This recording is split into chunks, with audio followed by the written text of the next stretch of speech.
Da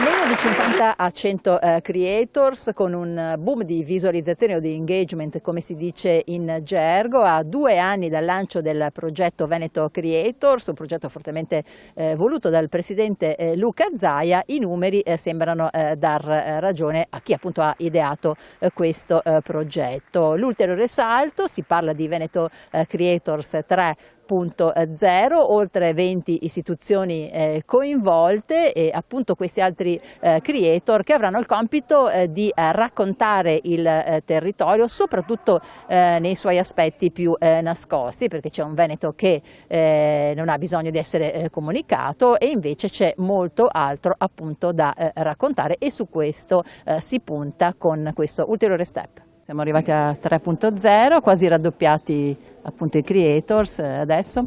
Beh, funziona, ha avuto questa idea, 28 creators nella prima edizione, 49 nella seconda con 156 milioni di visualizzazioni e ovviamente molti video prodotti, oltre 300 video prodotti, e oggi ci presentiamo con 100 Veneto Creators e 21 istituzioni, quindi la volontà di dar vita e far crescere sempre di più questo network che ci aiuterà a comunicare le bellezze del Veneto e l'eccellenza del Veneto. Se lei immagina che la seconda edizione con 49 creators ha dato un totale di 156 milioni di visualizzazioni, che ci dà una dimensione di quanto abbiano girato questi video, hanno realizzato oltre 300 video che parlano ovviamente di aspetti, diciamo, di eccellenza del Veneto, di angoli nascosti del Veneto, di identità veneta e anche di molte iniziative, diciamo, pubbliche. Abbiamo chiesto il sostegno rispetto, che so, a campagne per gli screening da un punto di vista sanitario, piuttosto che la promozione, diciamo, della cultura della sicurezza stradale e molto altro ancora. C'è una parte di Veneto che si racconta da sola, c'è un'altra invece che ha bisogno anche di figure come queste. Che cosa le piacerebbe che appunto conoscessero i non veneti per venire qui? Ma io penso che noi abbiamo tutti gli elementi per comunicare che siamo una terra baciata dalla fortuna, siamo una terra che comunque riesce a dare un prodotto turistico che a 360 gradi si va dai patrimoni dell'umanità. Siamo la prima regione d'Italia per patrimoni dell'umanità e l'Italia è il primo paese al mondo, il secondo è la Cina.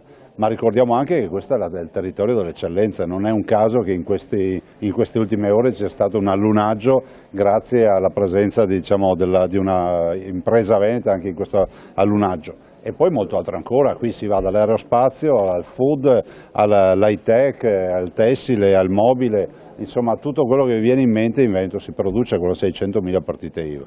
Allora, i numeri parlano chiaro, no? A parte che lo stesso, forse il presidente Zaia è un creator a sua volta, no? Forse per questo lui ci ha creduto in questo progetto e ha avuto ragione. Assolutamente. Il presidente Zaia è il capo dei creator, quindi in generale ha insegnato a noi cosa significa fare sistema e cosa significa anche saper comunicare nel digitale in maniera efficace per arrivare al consumatore finale, all'utente finale, al cittadino. E devo dire che i ragazzi, tutti i ragazzi del progetto lo prendono ad esempio e fanno squadra in questo modo, quindi sicuramente un capofila. I numeri sono lievitati, anche il numero dei creator peraltro. Come avviene la selezione e poi cosa viene chiesto a loro? Allora, la selezione è un processo molto lungo che avviene per diverse fasi. La prima fase è una fase di merito che riguarda i numeri digitali, quindi quello che accade è che andiamo a controllare ad esempio il tasso di engagement, la velocità di crescita, quindi proprio i numeri digitali di efficacia e efficienza del profilo, Instagram, TikTok che sia. Dopodiché c'è una seconda fase di match, quindi di unione tra quello che è il ruolo del partner, la richiesta del partner e la tematica trattata del creator. Facciamo un esempio, cerchiamo di fornire e di suggerire a Fondazione Cortina, che è uno dei partner, dei creator che possano e sappiano parlare delle tematiche sportive e lo facciano già nelle loro pagine, quindi c'è questo matrimonio, questa unione tra partner e creator. Tra l'altro il Presidente ha citato anche Sami Basso, no? Che a sua volta ha veicolato un messaggio importante che nessuno vuole vada perso. Sì, assolutamente. Sami Basso l'anno scorso ha dato un contributo davvero rilevante, non solo, come diceva il Presidente, per il messaggio di vitalità che dava, ma anche per come parlava nel digitale, nel senso che Sami ci ha raccontato che nel digitale si può parlare sicuramente di tematiche leggere, ma anche di tematiche rilevanti ad impatto sociale. Era sempre in prima fila a parlare e a condividere le campagne più importanti della Regione Veneto, come ad esempio quelle della prevenzione e della salute del territorio, e ha fatto un po' scuola a tutti gli altri che oggi stanno continuando a portare dei messaggi che abbiano anche un impatto sociale, quindi non solo legati alla loro tematica. Voi avete ricordato giustamente che non c'è nulla di improvvisato, no? Si parla di professionisti e come tale in qualche modo vanno trattati, anche perché alla luce del fatto che ci sono più di 20 altri partner, quindi c'è una comunicazione importante prima di muoversi sui social. Assolutamente, è un processo davvero professionale, ma non solo professionale, anche molto seguito, quindi si parte da un brief iniziale, da questo brief iniziale poi il creator sviluppa una proposta di contenuto, questa proposta di contenuto viene sottoposta a Regione Veneto, al partner, a degli esperti digitali che la rivedono e che tornano dal creator dando dei suggerimenti ovviamente di modifica o insomma di miglioramento, quindi appunto si tratta di una vera e propria professione. Siamo molto felici di aver visto che alcuni creator hanno iniziato il percorso con noi, magari quando ancora iniziavano a parlare del digitale ma non era davvero il loro unico scopo, il loro unico momento, ed oggi hanno un lavoro grazie a questo progetto, quindi davvero un percorso che vediamo essere virtuoso. C'è la necessità di comunicare in modo diverso, che è un po' il vostro pane anche, no? Sì, assolutamente, la Regione è bravissima, il Presidente è bravissimo, si vede oggi, ha stabilito un ponte con i giovani strepitoso, utilizzando proprio questa loro grande competenza, questa loro nativa competenza a progettare contenuti, a produrre contenuti e sta legandoli alla Regione, istituzioni bravissimi. Noi quello che possiamo diamo una mano, ma loro sono bravissimi. Il tuo profilo è stato scelto secondo te perché? Tu come ti racconti sui social? Come mangio? No, nel senso, io parlo in dialetto, per cui come mi racconto è proprio la lingua della pancia, quella dell'istinto, quella dialettale, e penso che sia per una questione soprattutto di identità, visto che cultura e lingua sono due cose che vanno un po' di pari passo, penso che sia principalmente per questo. Come racconterai per esempio questa giornata però in lingua originale?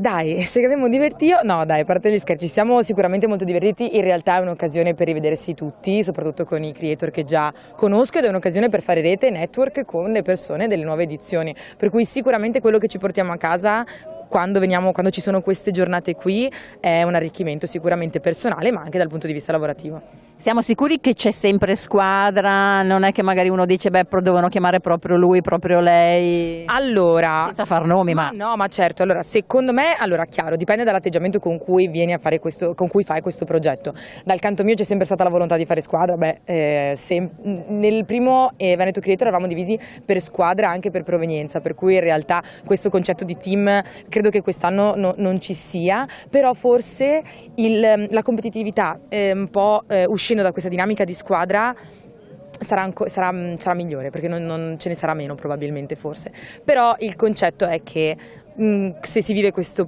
progetto per la vera identità dello stesso è quello di lasciar perdere tutta questa questione, perché poi non esiste, sui social non esiste competitività, se tu fai il tuo e sei te stesso e sei trasparente il contenuto va.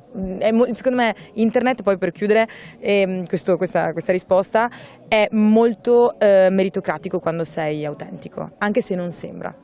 Senti, com'è cambiato, per quello che riguarda il tuo lavoro, questa opportunità è servita anche a te? La mia parola infatti per descrivere Veneto Creator è consapevolezza, perché io mi sono resa conto che stavo lavorando, perché in realtà prima il social per molti parte come un hobby, per cui a me Veneto Creator è stato quello spartiacque che mi ha fatto capire che questo può essere un lavoro e che ha un valore, e quindi se penso alla me di 2 anni fa è impressionante, insomma, la carriera anche che ho avuto l'onore in questi anni di percorrere, che spero insomma sia ancora. Tant'è vero che sei appena tornata da Sanremo, cosa hai fatto lì? Allora, volevo cantare, soprattutto le mie versioni dialettali e storpiate delle canzoni.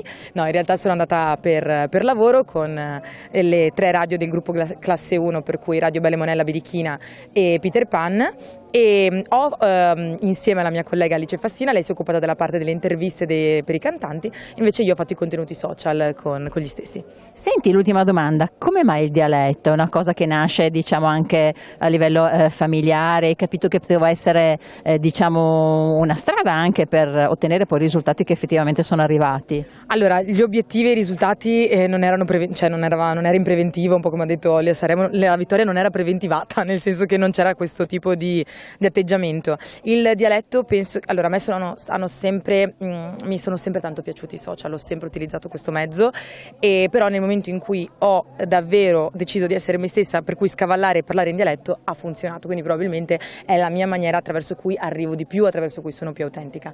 Quindi è stata forse una condizione sine qua non per poter poi fare questo lavoro, che ripeto, in realtà tutto è iniziato perché io mi sono trasferita a Milano per studio e mi parlavo sui social di quanto mi mancasse Venezia, quindi non potevo non farlo in dialetto.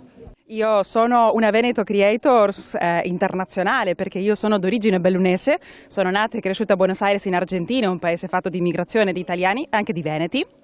Io sono stata convocata da Veneto Creators per partecipare e per portare un po' quello che già facevo anche con il mio lavoro di insegnante, di giornalista, il mio programma di radio, che è portare un po' quel Veneto che si vive qua nei discendenti di bellunesi e veneti come me in Argentina, ma anche in Sud America, in tutte le parti del mondo. Lo faccio tramite contenuti digitali, interviste, video, raccontando le tradizioni, la cultura, quindi per me è un continuare quel mio lavoro, la mia passione.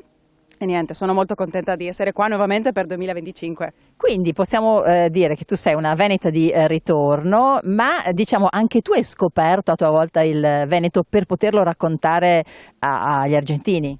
Eh sì, un po' il Veneto che vivevo a casa, che veniva raccontato dai nonni, è un po' quello che voglio fare io, che è tutto quel Veneto che veniva raccontato, che era magari nei ricordi, nelle cartoline, che non sia solo quello, che sia anche un invito per fare come me, che io ho scelto di ritornare alle radici, ritornare qua in Veneto, quindi sono contenta, spero poter ispirare le persone, per fortuna ho un bel feedback, quindi sono contenta. Cosa è cambiato dall'adesione, diciamo, a questo progetto? Nel mio profilo, un po' come vi dicevo, un po' una continuazione, ma sono contenta perché mi permette Veneto Creators, una piattaforma stupenda per poter arrivare a ancora più persone, no? E anche con un'altra visibilità, quindi sono contenta e cerco di approfittare per poter far vedere anche le piccole feste di paese del mio posto, che è il bellunese, no? Che a volte è un po' distante, forse un po' meno conosciuto, e poter anche condividere le feste, i carnevali, le tradizioni, quella ricchezza culturale che fa parte anche della mia eredità culturale, che è le tradizioni, la storia. E come reagiscono gli argentini? Come, insomma, questi racconti che cosa significano?